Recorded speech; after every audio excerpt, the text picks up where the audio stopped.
Жүзтөөгө кызыккан Сурака. Азирети Сурака же Сурака бин Малик бин Жушум бин Малик бин Амр бин Тайм бин Мудлик бин Мурра бин Абдиманаф бин Кинана бин Хузайма радиаллаху анху. Көрүнүп тургандай, анын ата теги Кинана бин Хузаймадан пайгамбарыбыздын саллаллаху алейхи ва саллям тегине кошулат. Бул киши да өз уруусунун чыгаандарынан болчу. Анан калса жоомарттыгы, сөз кадырын билген акындыгы менен сый урматка ээ болгон киши эле. Анын ушул сыпатынан улам кыйынчылыкка туш болгондор андан баш калка сурачу. Айтуулар боюнча Курайш Бадыр согушуна барар барбасын билбей күймөлөп турганда шайтан Сураканын келбетинде келип көндүргөн дешет. Өзү өтө күчтүү эр жүрөк, кыраакы киши болчу. Дасыккан искубарлык сыпаты да бар эле. Бир күнү ал уруулаштары менен отурса, кимдир бирөө деңиз бойлоп келген жолдон 3 жолоочуну көргөнүн айтты. Сурака алардын ким экенин дароо баамдап шашылыш аттанды. Айтмакчы жолго чыгаар алдында төлгө да тартты. Бирок төлгөсү терс чыкканына карабай, жолоочуларды карай жөнөдү. Курайштын билермандары байгеге сайган жүздө аны канын кызытып напсин ойготту. Арадан канча өткөнүн ким билсин, айтор Сурака Кудайт деген жерден жолоочуларга жете барды. Бирок ойлогон максатына жетип, заматта жүздөгө ээ болуп калуу тилеги ишке ашкан жок. Алгач куттуу мухажирлерге жакындай бергенде эле атынын алдыңкы буттары кумга тыгылып, өзү ат маты менен көмөлөп түштү. Бирок ушунча ээлигип алган неме коёбу, кайра аттана калып дагы чуу койду. Бул жолу пайгамбарыбыздын Куран окуганы угула тургандай же эки найза боюндай чукулдады. Анткени менен дагы эле жаман ою ишке ашкан жок. Алла элчиси: "О жараткан Алла, аны кулатып сал" деген дуасы менен атынын буттары тизесине чейин кумга батып очорулуп калды. Ал тургай ошол жердин чаң көтөрүлүп, жер чөгүн бараткандай сезилди. Бул кумдуу чөлдөгү эң коркунучтуу көрүнүштөрдөн эле. Тоо болгон кумдар төмөн карай куюлуп кетчү болсо, атчан киши тургай үйүр төөлөр кошо көмүлүп дайынсыз болчу. Ошондо гана Сурака эсине келип: "О Мухаммед, жардам бер" деп кыйкырып жиберди. Агаламда теңдеши жок мээримдүү пайгамбарыбыз жаңы эле 100 төө үчүн өздөрүн садага чаап жибере турган кишиге ырайым кылып, Алладан аман алып калуусун суранып дуа кылды. Жараткан каалап турган соң, кум тургай жалын каптаса да бирөөгө залал тиймекпи? Анын сыңарындай Сурака да алдындагы аты менен суурулуп чыгып аман калды. Мына ушундан кийин дымагы күч куугунга кепке келип, мухажирлер менен келишимге келүүгө аргасыз болду. Кай бир айтуулар боюнча Азирети Абу Бакр бир сөөккө, дагы бир риваят боюнча Азирети Амир бин Фухайра териге ишеним кат жазып бармак басышты. Пейли жибип көнү ачылган Сурака жолоочуларга өзүнүн азыгын бергиси келди эле, пайгамбарыбыз караманча баш тартты. Айласы кеткен Сурака: "Андай болсо, садагамды бир жебе ал. Жолдон жайыттагы малчыларыма туш болосуңар. Аларга көрсөтүп, төөлөрүмө мингич алгыла, койлорумдун сүтүн ичкиле, канча кааласаңар ошончо колдонгула" деди. Бирок Алла элчиси буга да көнгөн жок.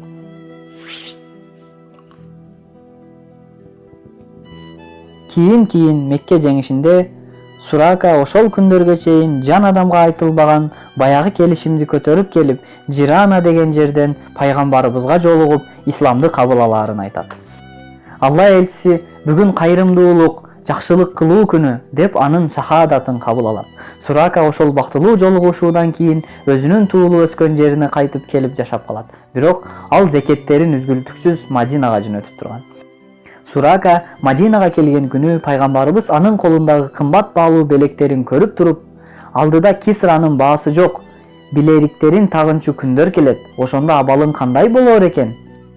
Анын 2 билеригин, курун жана тажысын кийесин" деген экен. Арадан анча деле көп өткөн жок. Хижрия 15-жыл, бисче 637-жыл болчу. Бир күнү Азирети Саад бин Абу Ваккас Перс элдеринин падышасы Кисранын даңазалуу бийлигин жыгып, анын өзгөчө баалуу буюм тайымдарын исламдын экинчи улуу халифасы Азирети Умарга берип жиберет. Буюмдардын арасында айтылуу Кисранын сырт кийимдери, шымы, шалбары, көйнөгү, алтын тажысы, саймалуу өтүктөрү, кымбат баалуу буюмдары жана жибек, күмүш, алтын жасалгалары сыяктуу дагы бир канча байлыктары бар эле. Азирети Умар алдында турган жамаатын сыдыра карап алган соң, эл ичинен ары келишимдүү, ары келбеттүү Азирети Сурака бин Малик бин Хасамды өзүнө чакырат. Ошол күнкү окуя тууралуу Сураканын мындай кеби бар: "Халифанын буйругу менен алдыга чыгып, Кисранын кийимдерин кийдим. Умар мага нары басчы деди. Нары бастым. Эми кайра кел деди. Анысын да аткардым.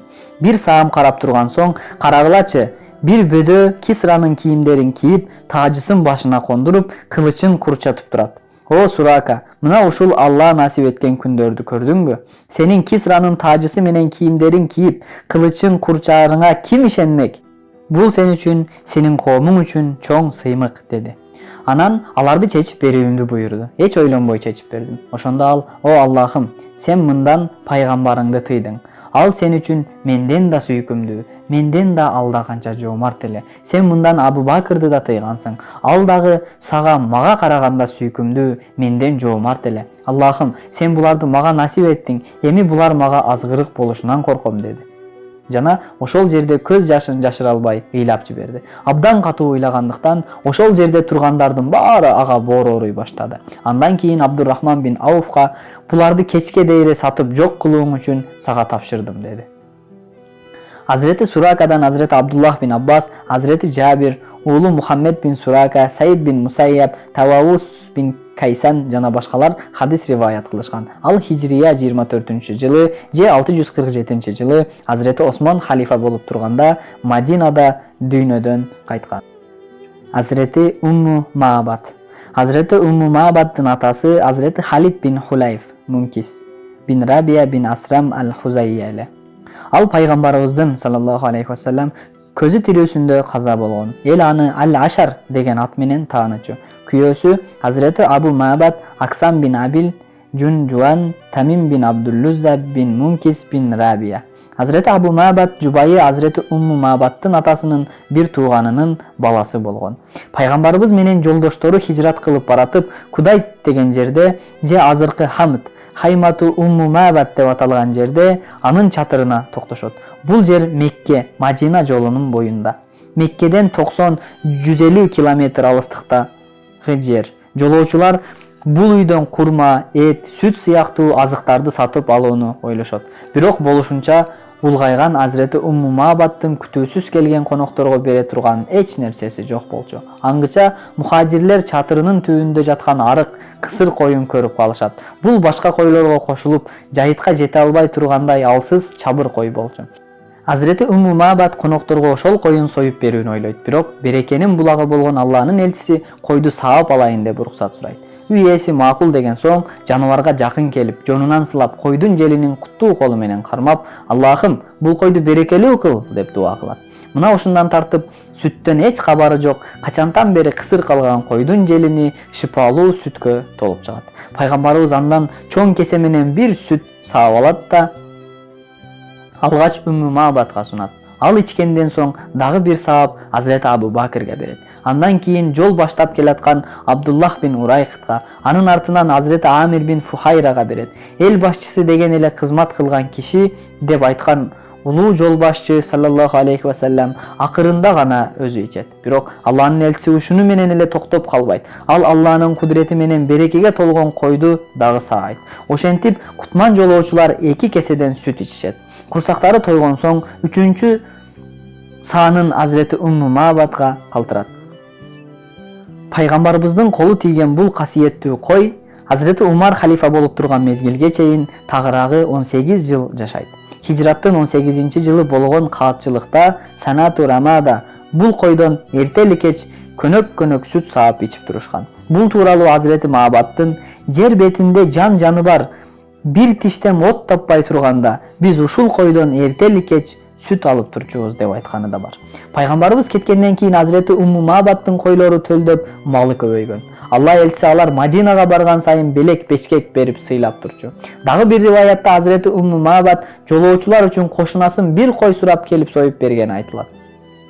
Пайгамбарыбыз жолдоштору менен узап кеткен соң үйүнө келген Hazreti Абу Маабад кесе толо сүттү, жубайынын нур жанган жүзүн көрүп таң кала себебин сурайт. Кубаныч койнуна батпай турган Умму Маабад ислам динин кабыл алганын, үйүнө пайгамбарыбыз келип конок болгонун, акыркы пайгамбардын өзгөчөлүктөрүн төкпөй чачпай айтып берет. Ошондо ал радиаллаху анха акыркы пайгамбарды төмөнкүдөй сыпаттап берген экен. Жүзүнөн нуру жанып, жаркырап турат экен. Келишимдүүлүгүн, сулуулугун айтпа. Өтө арык да эмес, өтө толук да эмес. Карагаттай көздөрүнүн карасы менен агы бири-биринен таптак айырмаланып турат. Кудайдын кудурети менен көздөрү сурма коюп алгандай сонун. Каштарынын учтары ушунча назик, чачы чымкый кара. Бир караган кишиге бою узун көрүнөт, сакалы жыш. Унчукпай отурса ушунчалык оор басырыктуу. Сүйлөсө жүзүнөн жылмаюу, сөзүнөн таттуулук сезилет. Оозунан сөз берметтери шуурудай төгүлүп турду. Айткан кеби оозунан так, даана чыгып, чындык менен жалганды ачык айкын бөлүп сүйлөйт экен. Сөзү киши түшүнбөй кала тургандай аз да эмес, пайдасыз көп да эмес, ушундай жанга жагымдуу сүйлөйт дейсиң, сөз менен жеткире албайсың. Алыстан караганда адамзаттын эң сүрдүүсү деп ойлойсуң. Жакындап карасаң, ушундай жагымдуу көрүнүшү бар. Орто бойлуу, бир караган киши анын узун да кыска да эмес экенин сезе алат. Досторунун арасында эң келишимдүү көрүнгөнү, нур жүздүү болгону ошол экен. Кандай десем, кудум эле көчөт сыяктуу. Эки көчөттүн арасында өсүп чыгып, жарыктыгы, жашылдыгы жанындагы көчөттөрдү жаап салгандай болуп турду. Жанындагы достору аны ортосуна алып, айткандарына кулак төшөп, бир нерсе айтса дароо аткарууга шашылып жатышты. Ал өзү кабак кашын бүркөбөй дайыма жылмайып турду. Эч бирөөнү сындап же көңүлүн калтырганын көрбөйсүң. Жубайнын кебин кунт коюп уккан Абу Мабат көпкө ойлонуп олтурбай, пайгамбардын артынан Мадинага жөнөп, Рим өрөөнүнөн жетип барып, ошол жерде ислам динин кабыл алат. Кийин Азирети Умму Мабат менен анын өмүрлүк жолдошу Азирети Мабат 7 жаштагы уулу Мабатты алып Мадинага хижрат кылышат. Алар ошол жерде ыйман келтиришкенин кайрадан тастыкташкан. Азирети Умму Мабаттын күйөөсү Азирети Абу Мабат Ухуд согушунан кийин Рауха деген жерде Абу Суфьян менен жолугуп, анын Мадинага кол салуусун токтоткон. Азирети Умму Мабат өтө берешен, жоомарт, акылдуу, зээндүү, эс тутуму өтө күчтүү аял болгон. Бир туугандары Абу Сах Ал-Ашар деп билинчү. Азирети Хубайш бин Халид Мекке жеңишинде Азирети Халид бин Валиддин кошунунда болчу. Азирети Курс бин Жабир менен биргеликте шейит болгон. Азирети Умму Мабат бир жолу мынтип эскерет. Азирети Умардын халифалыгынын акыркы күндөрү болчу. Алланын элчисинин аруу жубайлары Осмон менен Абдурахман бин Ауфтун коштоосунда ажылыкка баратып, биздин чатырыбыздын алдына келип токтошту. Осмон менен Абдурахман бин Ауф аларга курма бутактарынан саябан жасап берди. Аларды карап отуруп, толкунданганыман көз жашымды тыя албай, бышактап жанына бардым. Эмнеге ыйлап алгансың деп сурашты алар. Алла элчиси эсиме түшүп атпайбы? Хижрат кылганда так ушул жерде бизге конок болгон. Ошону эстеп сыздап атпаймынбы дедим. Муну угуп сүйүктүү элчинин аруу жубайлары да мага кошулуп жашыды. Чогуу отуруп пайгамбарыбызды эстеп ыйлап алдык. Ошол күнү мээримдүү энелерибиздин Азирети Умму Мабатты Мадинага конокко чакырышат. Натыйжада ылайыгы келген күнү Азирети Умму Мабат Мадинага барып көзү тирүү 7 аруу энебизди зыярат кылат. Ар бири Азирети Умму Мабатга 50 дирхамдан кайрымдуулук кылышат. Азирети Умму Мабат 2 хадис риваят кылган. Ал Азирети Осмон халифа болуп турган мезгилге чейин жашаган. Азирети Осмон ага камкордугун көрсөтүп, кайрымдуулук кылып турган. Кубага барганда Азирети Абу Бакр Алла элчиси саллаллаху алейхи ва саллям менен бирге Азирети Кулсум бин Халимдин үйүндө турган. Кубадагы алгачкы мечиттин ордун 10 дирхамга сатып алып, биринчи ташын пайгамбарыбыз, экинчи ташын Азирети Абу Бакр койду. Бул жерде бир канча күн турушкан соң Мадинага бет алышты. Мадинада Азирети Абу Бакр Сыддык Мадинада Азирети Абу Айюб Халид бин Зайд Ал-Ансаринин үйүндө конок болгон. Жубайы Умму Руман Зейнеп кыздары менен келгенден кийин исламдагы бир тууганы Азирети Хариджа бин Зайдтин Мадинанын сыртындагы Сунх деп аталган конуштагы үйүндө жашашкан. Пайгамбарыбыз саллаллаху алейхи ва саллям менен бирге Азирети Айша радиаллаху анха мына ушул үйдө үйлөнгөн болчу. Алгач Мадинанын суусу менен абасы Азирети Абу Бакрдын ден соолугуна жакпай, безгек оорусуна чалдыккан. Ошол эле үйдө жашаган Азирети Билал менен Азирети Амир бин Фухайра радиаллаху анхума да безгек оорусуна кабылды. Ушундан улам пайгамбарыбыз: "О жараткан Аллах Таалам, Меккени бизге кандай сүйүктүү кылган болсоң, Мадинаны да ошондой сүйүктүү кыл. Мадинаны күчтөнтүр, аруула, анын топурагын, бакчаларын биз үчүн берекелүү кыл, бизди бул оорудан арылт жана сактай көр" деп дуа кылат. Алла элчисинин мына ушул касиеттүү дуасынын берекеси менен Азирети Абу Бакр жана башка сахабалар акырындап айыгып кетишти. Ушундан көп өтпөй пайгамбарыбыз менен Азирети Айшанын тою өттү. Набави мечити курулду. Бул курулуштун чыгымынын бир бөлүгүн Азирети Абу Бакр колго алган. Мадинада достук, бир туугандык урааны негизделип, Азирети Абу Бакрдын бир тууганы Харижа бин Заид болгон. Жортуулдары. Алла жолунда кызмат кылууну токтоткон коом сөзсүз кор болот деп айткан Азирети Абу Бакр Сыддык пайгамбарыбыздын саллаллаху алейхи ва саллям бардык казаттарында аны менен бирге болгон. Ал Мурайси, Курайза, Хайбар, Мекке, Хунайн, Таиф казаттарына да катышкан. Табук жортуулунда эң чоң байракты көтөрүп жүргөн.